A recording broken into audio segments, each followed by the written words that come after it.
What's up guys? Welcome back to the show. This is your host Eros. Nandito na naman tayo sa isa na namang kapanapanabik na episode na kung saan tatalakayin natin ang ating mga adventures and misadventures pagdating sa pagbibili ng mga gadgets dahil meron tayong malalang gadget acquisition syndrome. Hindi ko alam kung yun ba yung tamang term doon. Uy, teka. Tayin natin yung electric fan kasi gumagalaw ang ating diffuser. Meron ba siyang effect? Wala naman, pero maganda pa rin ang kuha. So, ang gamit nating camera ngayon is ang ating XS10 at ang ating lente ay walang iba kung hindi ay XF 16mm RWR na kung saan makikita nyo naman disente naman ng kanyang distansya na mga 1 dipa away. Okay, so kung tulad nyo na mahilig kayong bumili ng gadget at ayaw nyo magtanong sa mga salesperson, gusto nyo lang na bumili, i-try, mag-subscribe na kayo dito sa channel na to. Pero disclaimer, hindi tayo photographer, bagkus tayo ay isang audiologist or specialista pagdating sa pandinig. Kaya natin ginagawa yung ating vlog for today na minimix natin yung gadget acquisition at yung ating profession is dahil naniniwala ako and I'm a strong believer na ang hearing loss o yung paghina ng pandinig ay correlated siya pagdating sa kung paano mo gamitin ang isang camera. Okay? So, meron silang same principle na gusto kong i-intertwine para mas madaling maintindihan ng ating target viewers. Pero since nandito na rin kayo, I hope na ma-enjoy nyo yung ating maiksing vlog in terms of our experience this past few weeks. So, sa ating episode na makikita nyo dito sa link sa itaas ay nag-unbox tayo at ang ating in-unbox ay ang ating Fujifilm X-T5. Tulad na nabanggit ko dun sa ating nakarang vlog nagkaroon ng stock problem na kung saan umorder tayo pero hindi siya dumating on time. Now, over the past few days na ginagamit natin yung camera is syempre excited tayo, bago yung camera.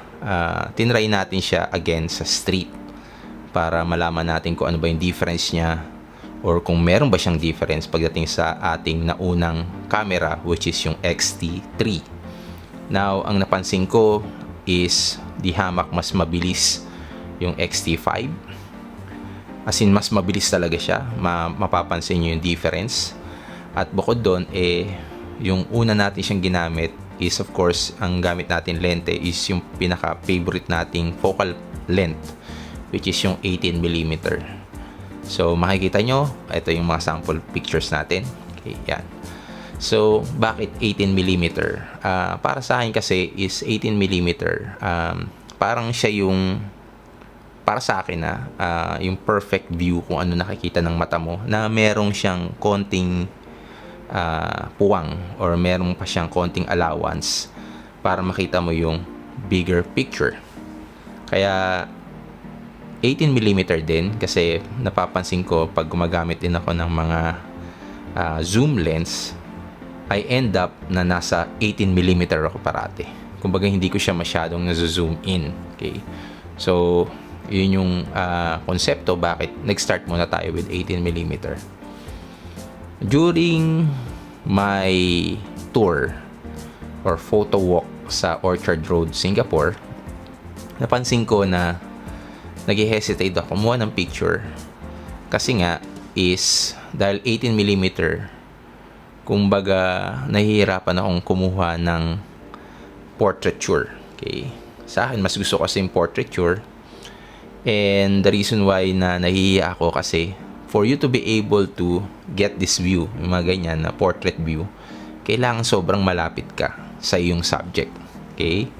So, nangyayari is, nag-hesitate ako kasi, tulad nga na sabi ko, nahihiya akong mag-take ng picture dahil nga ayaw natin ng confrontation or maybe ayaw din natin mag-approach. So end up parang nangyayari is more on landscape or cityscape yung nangyayari na doon sa ating mga nakukuhanan na litrato. Okay? So surprisingly, meron tayong isa ring Fuji user na nakita sa field. Okay, ito nga, binigyan niya pa nga ako ng card.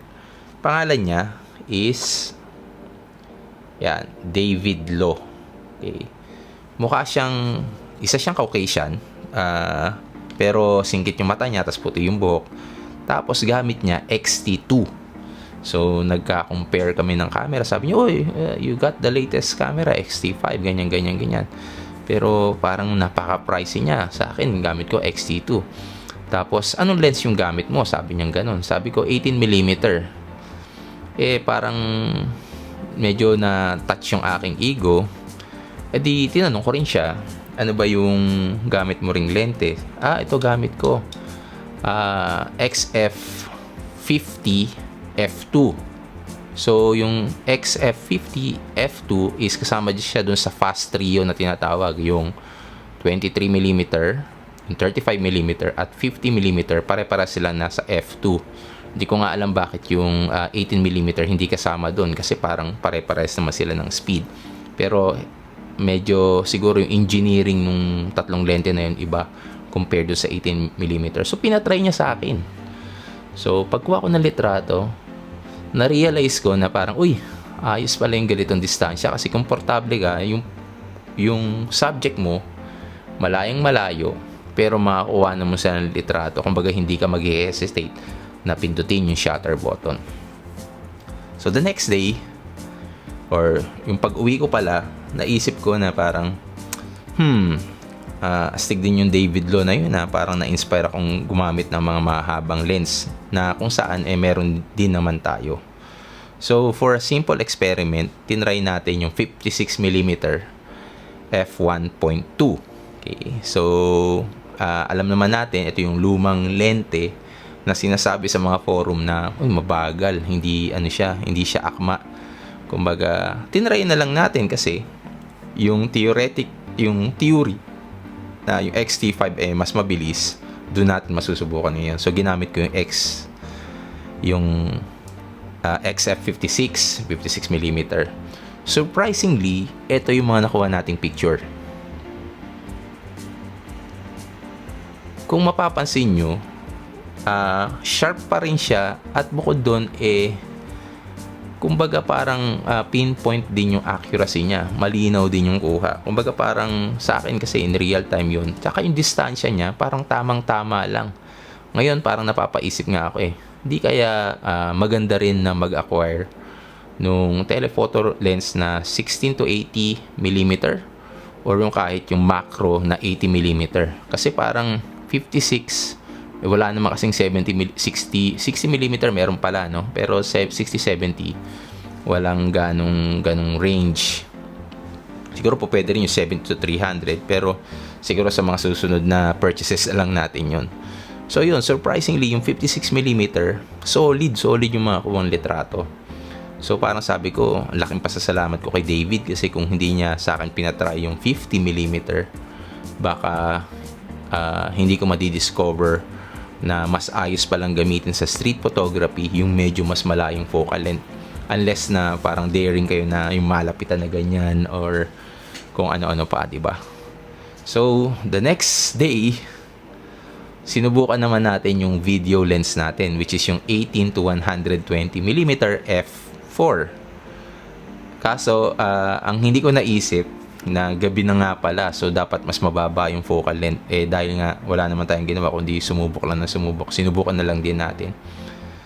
Yung performance ng XT5 is surprisingly very good siya. Yung ISO niya is pamatay, kumbaga kahit na f4 sharp pa rin yung kuha at yung ISO niya is nako-compensate yung limitation ng lens. Kumbaga parang nai-enhance niya pa. Siguro dahil na rin sa pixel, pero who knows, di ba? Kumbaga amateur lang naman tayo, hindi naman tayo masyadong mag-dive in sa details na yun.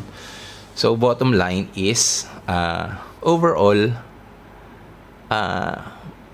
maganda yung pagka-purchase natin. Kumbaga nakakatawa dahil nga parang yung limitation nung lente, yung mga mababagal na mga lente, is nako-compensate nung bilis ng camera. Okay?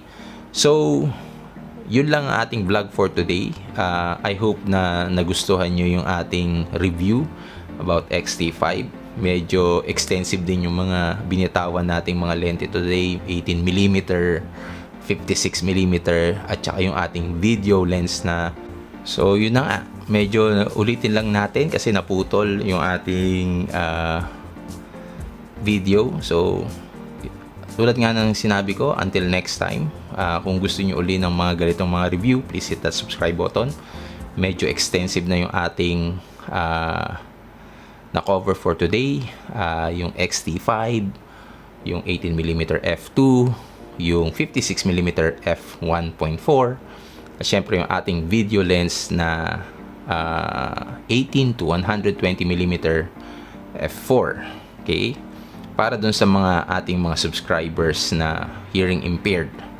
Again, meron tayong dalawang bagong hearing aids. Okay? Alam niyo naman kaya natin ginagawa itong vlog na to at gumagawa tayo ng mga ibang review kasi medyo limited yung ating content in terms of hearing loss. So, nagpapaibot ang Sir Eres nyo para kahit papano meron tayong pantustos ng ating mga donations para sa Pilipinas in terms of their hearing needs. Okay? Again, thank you again for watching. Hope to see you in our next vlog. Keep buying and reviewing and also sharing kung saan man platform nyo gustong i-share. Okay? Until next time, paalam. Bye.